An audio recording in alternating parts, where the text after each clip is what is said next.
think of elite defensive units for college football teams, it's usually headlined by the defensive line. That is how it's always been.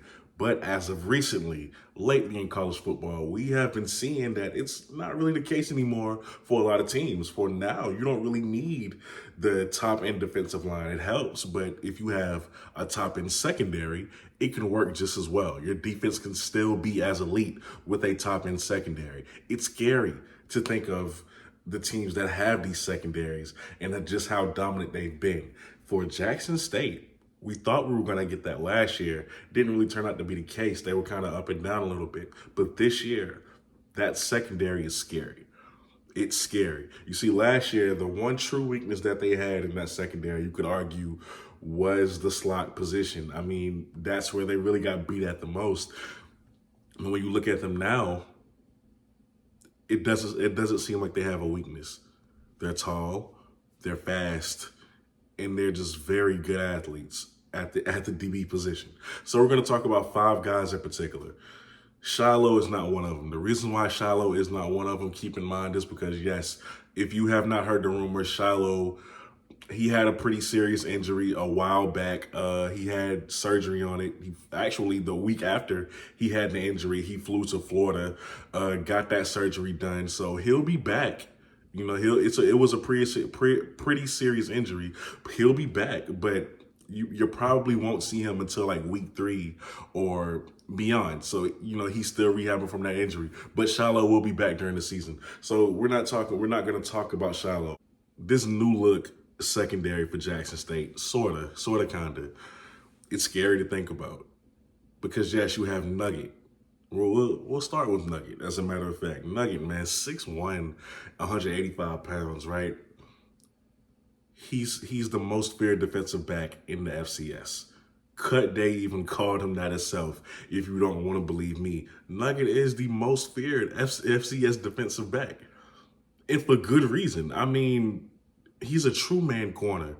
He shuts down one side of the field. Okay, on top of that, he was clocked at a 4.3 on his junior day.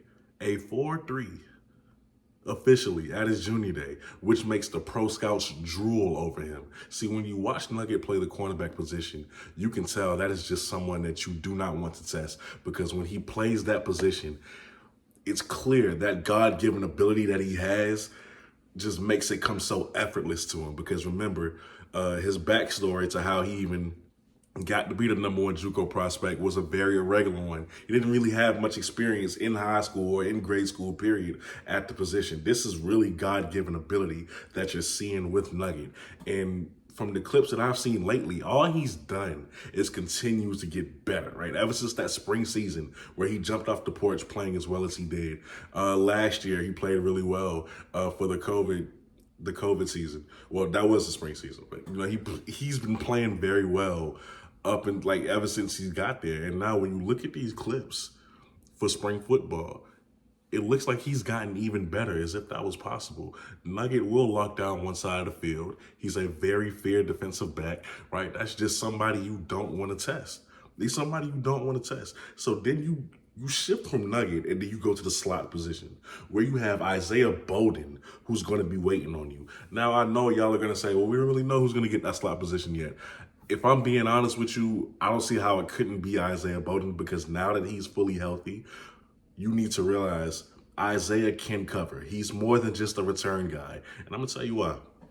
At 6'2", 205 pounds, great size, right? That's for most of these guys. But the injury did slow Isaiah down. He's been a little injury plagued.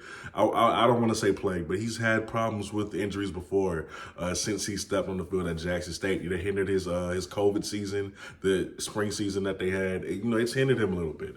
But when he's on the field and when he's fully healthy, we see what he can do. And you don't have to take my word for it, but there is tape of him at Florida State just balling, right? I mean, we see him so much returning the ball that we don't really think to ourselves like, you know, he's a really good corner, because that's where he's been contributing the most. But now that he's fully healthy, now that Isaiah Bowden is fully healthy, I'm here to tell y'all he can cover. And put him in that slot, in the middle of Nugget, in the middle of Travis, he'll be fine. and he's gonna he's gonna make sure that that what was a weakness last year is not a weakness for Jackson State, right? He keeps really good pad level, as you can see. His recovery speed, because he runs a 4.3 as well as Nugget, he runs a 4.3. His recovery speed is off the charts. There's not really a weakness with Isaiah Bowden when you look at him covering. And a little fun fact, right? Because I know a lot of y'all didn't know this. He can actually play receiver. He's a really good receiver, and that speed helps him out a lot. I just wanted to throw that out there for those of you who did not know. So he has great recovery speed, really good pad level, and he's gotten playing time at Florida State against these Power 5 schools. So I wouldn't be as concerned as some people are about him being in coverage, because trust me when I say the man can cover. Now, shifting to Travis, that three right there, Nugget, Isaiah, Travis, that's very scary, because see, now you're gonna have to pick your poison. That's the thing about the secondary that I love. You are going to have to pick your poison. Which one you want to test is up to you. Now, when I was on live with Blue Bloods, as we was breaking down Jackson State in the spring, I think the question was posed on who would I rather pick on if I'm a coach. A lot of people said I was tripping because I said I would rather pick on Travis than Nugget, which I have to understand is it's no disrespect to Travis, but any college coach is going to try to pick on a freshman before they pick on a known NFL prospect who's most likely not going to fall out of the 4th round, at least. At the latest. That's probably where he'll be drafted, but I got him going higher than that. So yeah, I will most definitely pick on a freshman rather than an NFL prospect who runs a 4.3 and plays the position oh so well. Now, that is not to say I'm going to be comfortable with throwing the number 1 recruit in the country, but I'm going to take my chances with a freshman until he shows me what he can actually do on this level, because we still have yet to see. But in the case of Travis, you do not have to worry, because from what I've heard inside of the program, Travis is as advertised. Trust me, he is as advertised. He's been balling. Has he given up some passes? Of course, he plays corner. He's going to give up some passes. But the thing with Travis is he has not given up many. Not many passes has been completed on Travis Hunter in practice. Y'all need to know that. He is as advertised. Now, we know what Travis can do. He can be a wide receiver 1. He can be a cornerback 1. He has elite ball skills. So now, if you don't want to test Nugget, fine. But you're gonna have to, you're gonna have to try Travis. And I've been waiting on that.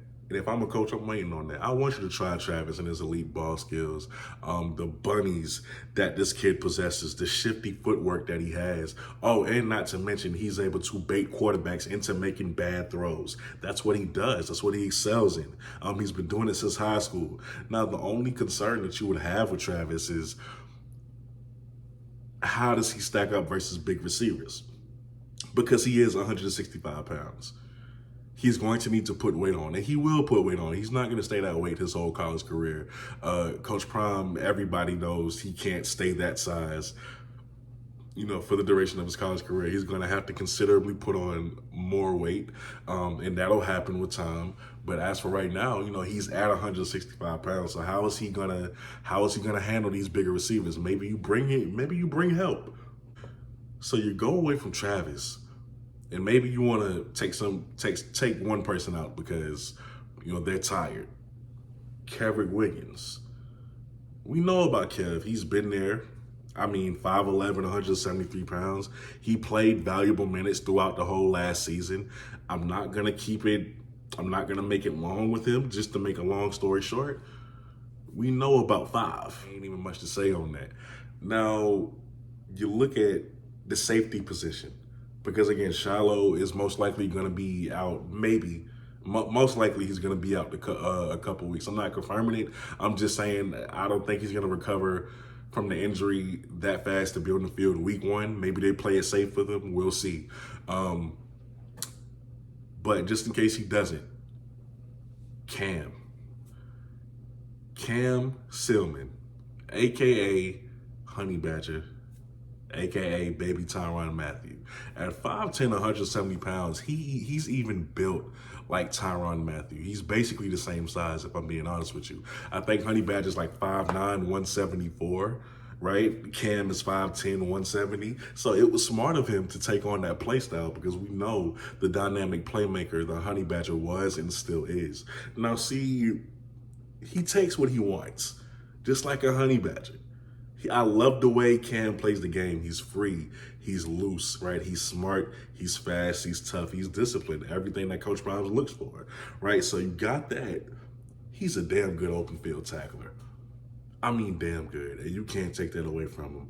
Okay, he plays free. Again, I just love the way he plays. He's just an absolute playmaker. And I think we really underestimate how good he is in coverage. He's really good. He's really good in coverage. But where he excels at is making things happen for himself. He doesn't wait for things to come to him. No, he attacks every single time. That's what you love about Cam. Now, last but not least, at that safety position, man, you got John Huggins, the transfer from Florida and Garden City Community College. If you've heard any of my lives, you have heard Mr. Ford say time and time again that John Huggins is an NFL talent. And I honestly agree with him. I really do. He has the intangibles. See, at 6'2", 205 pounds, man, he was actually 5th on the team in tackles. You want to know who was ahead of him? Because he did this all while sharing snaps with Shiloh. You want to know who was ahead of him? Aubrey Miller, Keontae Hampton, James Houston, and Antoine Owens. 3 of those guys are now gone. Those were the only guys that were ahead of him in tackles on the team. Now that they're gone, expect that production to be even higher. Expect that production to be even higher. He might even lead the team this upcoming season. We don't know, but maybe. He's as sure as it gets when it comes to tackling in the open field. As sure as it gets. And I mean that probably over Cam. He's really as sure as it gets. And last but not least, man, he can just really cover. He can cover. You get the best of both worlds when you get John Huggins, which is why people say he is a legitimate NFL prospect. Well, Mr. Ford says that he's a legitimate NFL prospect. I liked him from the very beginning. Y'all remember when I made the video on John Huggins saying how he's really the secret weapon. Yeah, he was going to be the secret weapon for Jackson State. Now, as the season played out, we saw who the real weapon turned out to be. But please believe me when I say John Huggins is no scrub. These 5 guys are scary. They're scary for Jackson State. I'm sorry, 6 guys. I said 5, 6. These guys are very scary for Jackson State. This secondary is better than last year, or could be better than last year, in my opinion. Al Young is very hard to replace. We know the production that he brought, but I know they found the right guy to do that in Travis Hunter. Watch them excel this season. When you have multiple kids on this roster, in this DB group running a 4.3, and they're over 6 feet with really good wingspans, you're asking for trouble. But you let me know down below in the comments what you think. Am I tripping? Am I getting ahead of myself? Do you disagree? Let me know all that down below. But I'm just very, very excited for this DB group. I think they're scary. Now, before I go, the Shine on MEAC series, where I introduce to you some of the top talent in the MEAC conference. Some guys who are going to be in the NFL, or at least have a chance to be. They're going to come on the show for a live interview, and we're going to start that off with Delaware State's own cornerback, Ramel Harris Freeman. Now, Ramel is 6'4", 205 pounds. That is just size that pro scouts drool over. You feel me? They drool over size like that. He's coming on the podcast. We're going to chop it up. We're going to get to know him, right? And so just so when you hear his name, because you're going to hear his name. So when you hear his name next season, you'll know CFL introduced you. CFL had that boy on before anybody else. Because, I like that. Ain't nobody going to admit it, but, they like that. But with that being said, man, you're watching the CFL podcast. I'm your host, Kobe Orr, and I'm out.